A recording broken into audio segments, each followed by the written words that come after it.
who lives in another country. I feel like she lives in Sweden or something like that. Met her on like World of Warcraft. Like that to me, like they're just hitting raids or some shit and they just hit it off while they were like, slaying orcs or whatever you do in that game. Do you know if they had the wedding in game or was it in real life? I can't tell you that much information. All I know is that she was I just imagine this Swedish bombshell that probably has an avatar that's completely opposite to what she actually is in real life, and you'd just be like shocked that she was as beautiful as she actually was when she's playing as like the Belraj or the orc, the Belrog. There's the Belrog or something. The only Warcraft Belrog is from Street Fighter. Sorry, my bad. The beauty of if you got married on World of Warcraft is those servers hold thousands of people, and that's not you can't do that in real life at the moment. So maybe me and my girlfriend can have a World of Warcraft wedding. Yeah. But this time next year we're still not allowed to have people. Yeah, we can invite the whole country. Yeah. Not a bad idea. But I think for this person here, for Skinny Latte No Sugars, I don't think you should be embarrassed or concerned about how you met the person that's you fell in love with. I don't think it should really be an issue. I think people should be happy for you no matter what. If you met them while you're both picking for garbage out of a dumpster, it's it's not the most proud thing romantic, you should be about. But but at least you both share an interest in dumpster diving, and that's where you know what I mean? You found your soulmate in that sense. So it shouldn't really matter how.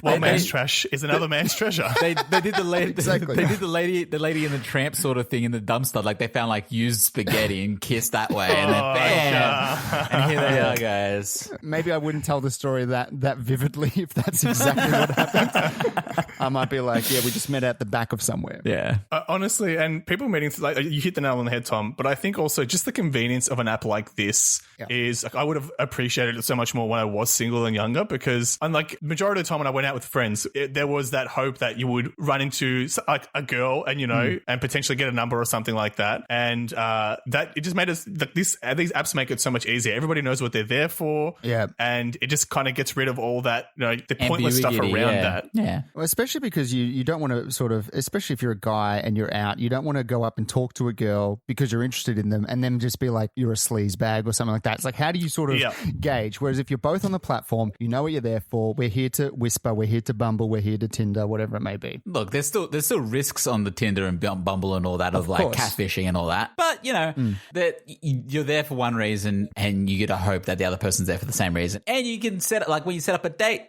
whatever. We're getting beside the point. I think it's perfectly fine to say you met on Tinder or Bumble or Grindr or whatever it is. I think it's fine too. We can't all have the privilege of getting Osher to introduce us to the love of our lives. So let's just settle for whichever way it can be. They shouldn't be worried. What do you think, Dame? Yeah. Do you know if Osher officiates weddings? Is that a thing that can happen? Ooh, well, I don't know. Tell me, was Osher on Cameo? I would like to know if he does Cameo. Maybe we could get him to be either an MC at a wedding or at least a I reckon he would. a celebrant. I think he probably could. He might not have his license to marry you, but he could probably be your MC. He could probably be. I reckon 100% Osher could be your MC. If he wants to make a serious, it'd cost you fucking an arm and a leg to get him though, because he knows, because he's like the MC of love, thanks to The Bachelor. That's true. When people think of love, they think of me, or they think of me, they think of love. It goes both ways. Yeah, that's it. He's the modern day Cupid. Okay. Absolutely. And we have digressed enough, I think. We're all obsessed with Osher. Let's leave it there for Skinny Lattes, no sugar. I'll go next with this one. How about that? Yeah. Sounds good. All right. This one's going to come from Almond Flat White. Now, there is a stipulation. There's an asterisk on this. It is an Almond Flat White. As long as they have Milk Lab almond milk. That's the only one I like to drink. What is it? Milk Loud? Milk Lab. Oh, okay. I apologize because I'm dissing your coffee order right now, but I just think almond milk has a consistency of water when you mix it with coffee. Well, maybe you should try.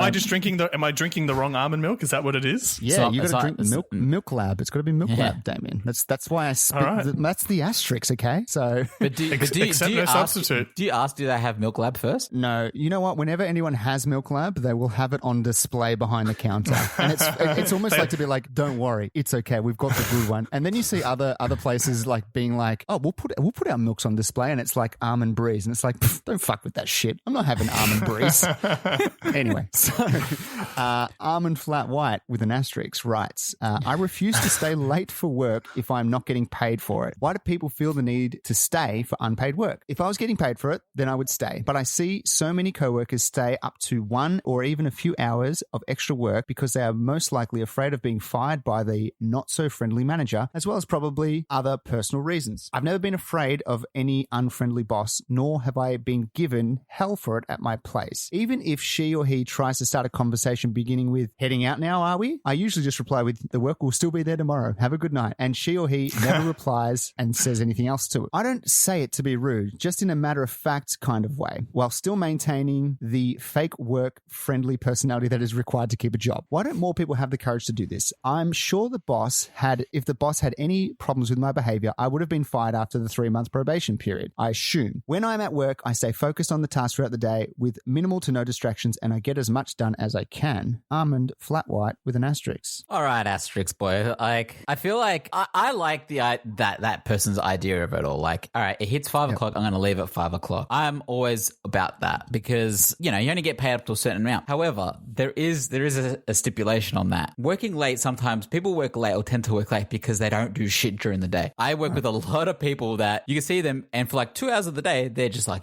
floating around, doing whatever they want to do. They're having a chat, having a coffee, whatever it is. So then you realize they stay late because they probably feel like, oh, I haven't done any work today. I need to catch up with what I've done. So that's a reason why some people stay late. Yeah, I get that. But there are definitely times I think that I've experienced anyway where I felt like I've utilized the hours during the day, but then when it gets to 5:30, it becomes like this weird Mexican standoff where like everybody's looking at each other, but nobody's leaving their desk. And it's like, I don't want to be the first person to leave the office, but I also don't want to be here longer than 5:30. And I don't know. It's this weird thing. You feel like if I leave first, that means I'm not working the hardest. Like I didn't do my job today. Kind of has that weird implication in a way, even though it's probably not there. It's the implication. But of course, I feel like you have to ignore that. You're not going to get fired for not staying late. If you're doing the job during the hours, Damien, you're not going to get fired for leaving on time.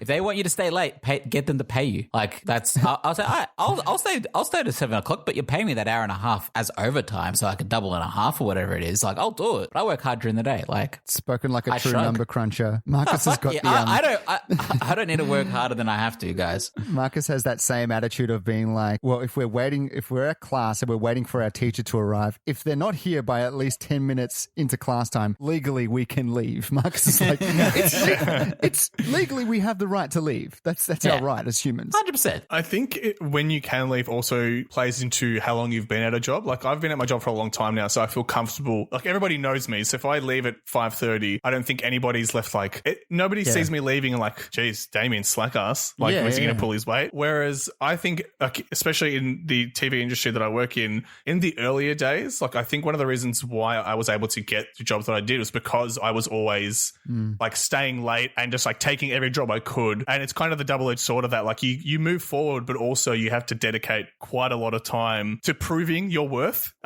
which is not ideal, but I guess it comes with those type of jobs anyway. Yeah, I think there's probably like a bell curve as far as just like your importance. Like when you start off, you're not super important, but you're expected to do much more. You sort of then earn the trust and become sort of like, you become more valuable and like less expected to be sort of always on call. But then when you become super important, you're back up onto I need to be working hard at every single hour of the day. All I'm saying is Osher Günsberg didn't get where he did by leaving at 5:30. He was definitely staying back whenever he worked. And look at him now. He's the host of 2 primetime shows. Yeah. We could all learn a lot from Osher's work ethic. I think he's the man of, he's basically like the new Eddie Maguire. He's Mr. Everywhere. He's everywhere. He's absolutely everywhere. And he hosts his own podcast. I mean, he's a triple threat. Mate, hey, I got respect for anyone that does a podcast. I must say that. But anyway, off Osher for a second.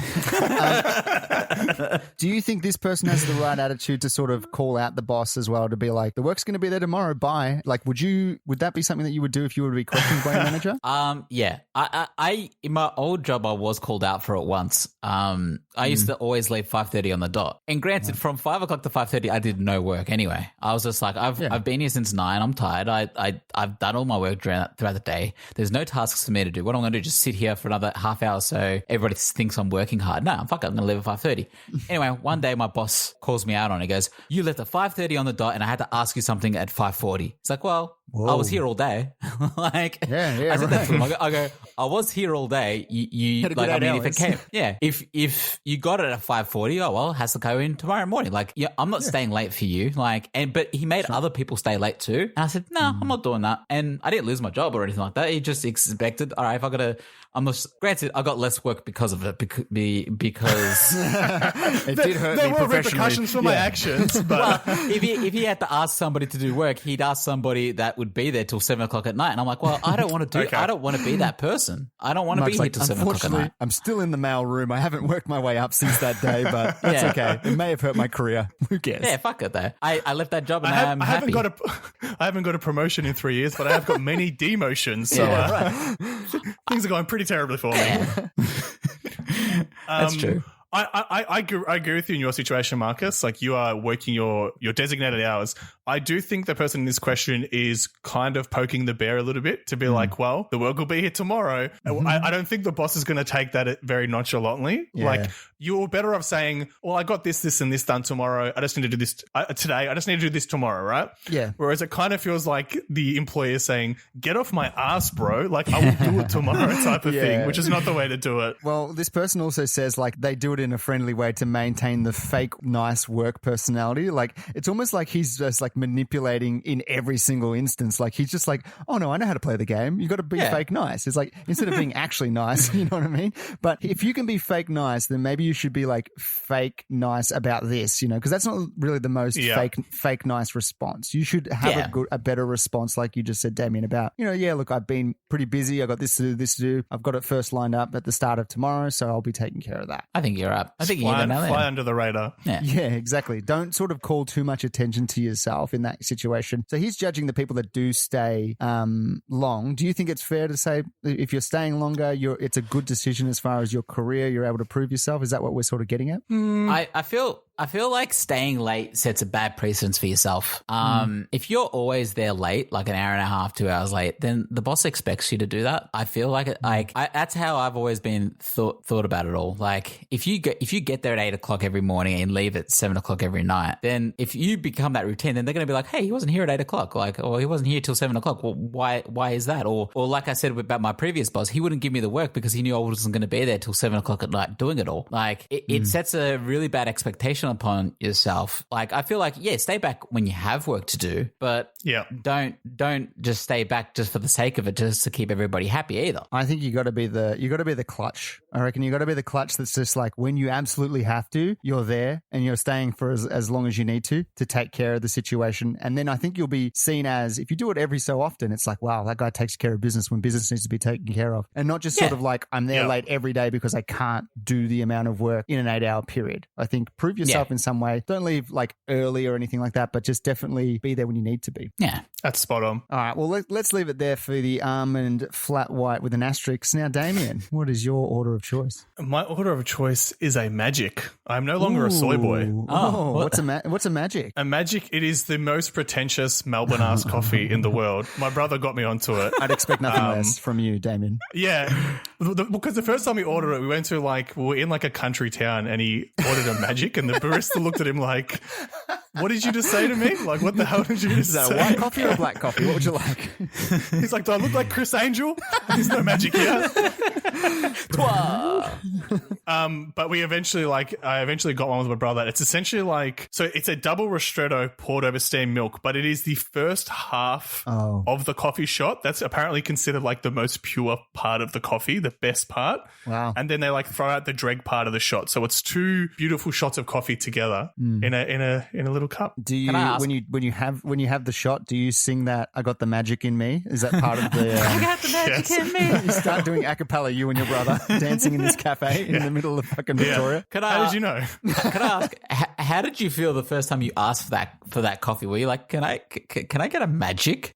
I was expecting to get that same response my brother did the first time. Yeah. But I think you can gauge a Melbourne cafe when you walk into it. Like, this has an air of pretension to it. So it's like, I felt pretty confident they were going to know what a magic was. Okay. Right. How much was it? How much is it? Yeah. It's just like a standard coffee. Like, it's not a big coffee, so it's nothing ridiculous. I think I paid like $4 for it or something like that. I think we should basically, Damien, you should take take your backboard back, your basketball backboard back, and get Magic Johnson on your backboard. I think that makes sense. You want Magic Johnson. So that's what's beautiful. Magic got for us? Good. I'll contact Redbubble and get that going. Yeah. Alrighty. So Magic writes in, my fiance